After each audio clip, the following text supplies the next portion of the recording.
Hello everyone, কি অবস্থা সবার? আশা করছি সবাই খুব ভালো আছো এবং সুস্থ আছো।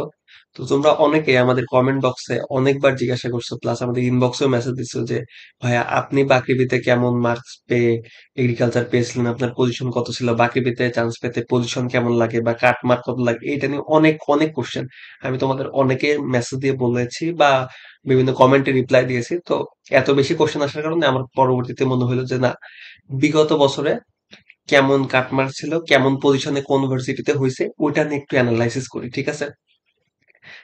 তাইলে অ্যাটলিস্ট মানে স্টুডেন্টরা বুঝতে পারবে যে পজিশনটা কেমন লাগে বা কাটমার্ক কেমন লাগে। কারণ এক এক বছর তো কাটমার্ক এক এক রকম থাকে। সো এভারেজ একটা হিসাব করে আমরা মোটামুটি বুঝতে পারি যে আচ্ছা এই বছর কাটমার্কসটা কেমন হইতে পারে, ঠিক আছে? সো কথা না বাড়ায় আমরা একটু ভিডিওতে যাই। আচ্ছা, এই ভিডিওতে আমরা কি কি দেখবো? এই ভিডিওতে আমরা দেখবো যে বিগত 3 বছরে কাটমার্কসটা কেমন ছিল, ঠিক আছে? আমরা মোটামুটি বিগত 3 বছরের অ্যানালাইসিসটা করব।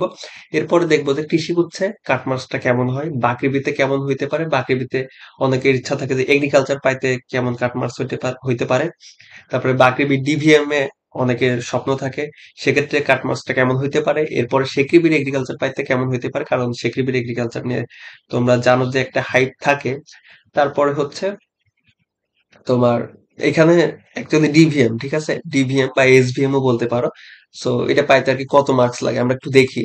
আমরা যদি 21-22 সেশনে দেখি, তাহলে আমরা দেখব যে আচ্ছা, বাউতে কাটমার্ক ছিল 21-22 সেশনে 108 প্লাস এবং পজিশন লাগছে 2950-এর আশেপাশে, ঠিক আছে? এটা কিন্তু এক্সাক্ট নাম্বার না, ঠিক আছে?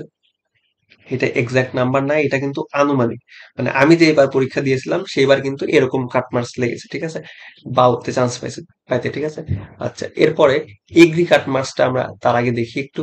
এগ্রি কাট মার্কটা ছিল 106 প্লাস। এখন বলতে পারো যে ভাইয়া তাহলে তো প্রায় কাছাকাছি। দেখো ভাই, 2 মার্কসের জন্য কিন্তু পজিশনটা প্রায় 500 বা 600 বা এরও বেশি ডিফারেন্স হয়ে থাকে, ঠিক আছে?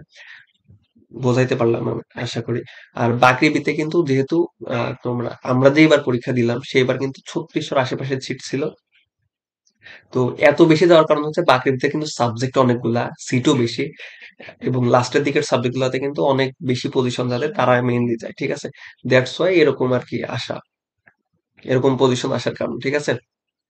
এরপরে আমাদের চলে আসে হচ্ছে বাউতে এগ্রিকালচার পাইতে কাটমার্কসটা কত লেগেছিল। এইবার আমি নিজে এগ্রিকালচার পেয়েছিলাম, 378 ছিল পজিশন আমার।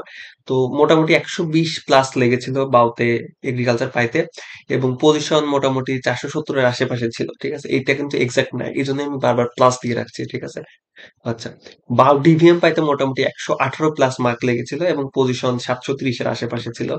এরপরে আসলো সেক্রিবিতে হচ্ছে কাটমার্কসটা কেমন ছিল। সেক্রিবিতে কাটমার্কস 108 প্লাস ছিল। এখন অনেকের মনে হতে পারে যে ভাই বাউ আর সেক্রিবিতে সেম কেন? দেখো ভাই, সেক্রিবিতে তেমন সিটও কম, সাবজেক্টও কম। আর বাকৃবিতে সিট বেশি, সাবজেক্ট বেশি। এই জন্য কাটমার্কসটা তুলনামূলক বেশি পেছনের দিকে যায়, ঠিক আছে? আচ্ছা, এরপরে সেক্রিবিতে এগ্রিকালচার পাইতে কেমন মার্কস লাগছিল ভাইয়া? এটা লাগছিল 115 প্লাস এবং তুমি যদি পজিশনের কথা বলো তাহলে সেটা হচ্ছে প্রায় আহ ধরো, আচ্ছা একটু কালিটা চেঞ্জ করি তাহলে মেবি বেটার দেখা যাবে। সেটা ছিল 1100 প্লাস, ঠিক আছে? এটা কিন্তু 21-22 সেশন, প্রত্যেক সেশনে যে লাগছে তা না। এবারে আমরা একটু 22-23-এ দেখি, ঠিক আছে? 22-23-এ আমাদের এগ্রিকালচারে কাটমার্ক ছিল, দেখো, 91 প্লাস। দেখছো কাটমার্কসটা কত ডিফারেন্স হয়েছে? লাস্ট ইয়ার ছিল 106 প্লাস, তার পরের বারই হয়ে গেছে 91 প্লাস। তার মানে কি 15 মার্কের হিউজ একটা ডিফারেন্স। এই 22-23 সেশনে কিন্তু কোশ্চেনটা খুবই খুবই হার্ড হয়েছিল, যার কারণে কিন্তু কাটমার্কসটা অনেক কমে গেছিল এবং বাউতে দেখো কাটমার্কস ছিল 92 প্লাস এবং পজিশন লাগছে ওই যে 2950-এর আশেপাশে। এরপরে বাউতে এগ্রিকালচার পাইতে মাত্র দেখো 100 মার্ক লাগছে এবং পজিশন ওই যে 470-এর আশেপাশে, ঠিক আছে? 460 থেকে 70 এর আশেপাশে কিন্তু মোটামুটি ফিল আপ হয়ে যায়, ঠিক আছে?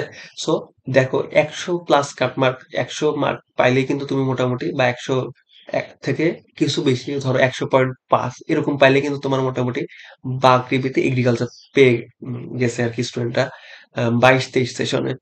দেখো, এটা কিন্তু 21-22-এ কাটমার্কও ছিল না, কাটমার্কও ছিল 106, কিন্তু তার পরের বছরে কিন্তু 100 পায়, মানে মেইন কাটমার্ক থেকে 6 মার্ক কম পায়ও কিন্তু বাকৃবিতে এগ্রিকালচার পাওয়া গেছে। তার মানে বুঝতেই পারছো কোশ্চেনটা কি পরিমাণ টাফ ছিল। এরপরে বাউতে ডিভিএম পাইতে মোটামুটি 98 প্লাস মার্ক লাগছে এবং পজিশন 700 এর আশেপাশে ছিল। এরপরে আমরা একটু 23-24 দেখি। 23-24 এগ্রিকালচারে কাটমার্ক ছিল 114 প্লাস। মানে এত কাটমার্ক স্মরণকালের ইতিহাসে কখনো হয়নি। ঠিক আছে? এত ইজি ছিল কোশ্চেনটা এবং স্টুডেন্টও মার্কও পাইছে বেশি।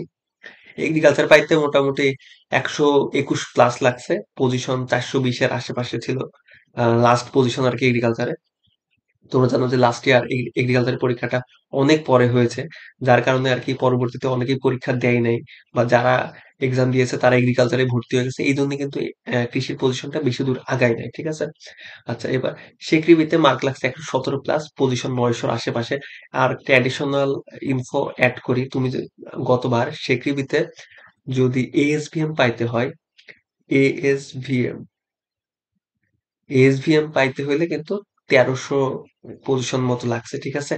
এবং আহ, তোমার ফার্স্ট মেরিটে হচ্ছে সেক্রিবিতে 900 ছিল এবং এর পরের মেরিটে চলে গেছে তোমার, মানে লাস্ট মেরিটে তোমার 1040 পর্যন্ত চলে গেছে। তার মানে লাস্ট ইয়ার সেক্রিবিতে এগ্রিকালচার পাইতে 1040 এবং এই 900টা হচ্ছে অ্যাকচুয়ালি ফার্স্ট মেরিটে। ঠিক আছে? আচ্ছা, তাহলে মোটামুটি তোমরা একটা আইডিয়া পাইলা যে মানে বিভিন্ন সময় কৃষি হচ্ছে কাটমার্কস কেমন হয়েছে। এখন ভাইয়া, এই বছর কাটমার্কসটা আসলে কেমন হইতে পারে? ঠিক আছে? 24-25 সেশনে কাটমার্কস কেমন হইতে পারে? আমার কাছে যেটা মনে হয় যে এবার যেহেতু বাকৃবি কোশ্চেন করতেছে, তার মানে কোশ্চেনটা স্ট্যান্ডার্ড হবে। কোশ্চেন স্ট্যান্ডার্ড হওয়া মানে কাটমার্কসটা কিন্তু ওই 60 থেকে 65 মধ্যেই ঘোরাফেরা করে সাধারণত। এবং বাকৃবিতে যেহেতু কোশ্চেন স্ট্যান্ডার্ড হচ্ছে এবং এবার অনেকে এক্সাম দিবে, কিন্তু এবার 94,000 অ্যাপ্লাই হয়েছে। আহ, এবং এইবার কিন্তু ম্যাক্সিমাম এক্সাম দিবে, কারণ এরপরেও কিন্তু অনেকগুলো এক্সাম বাকি আছে।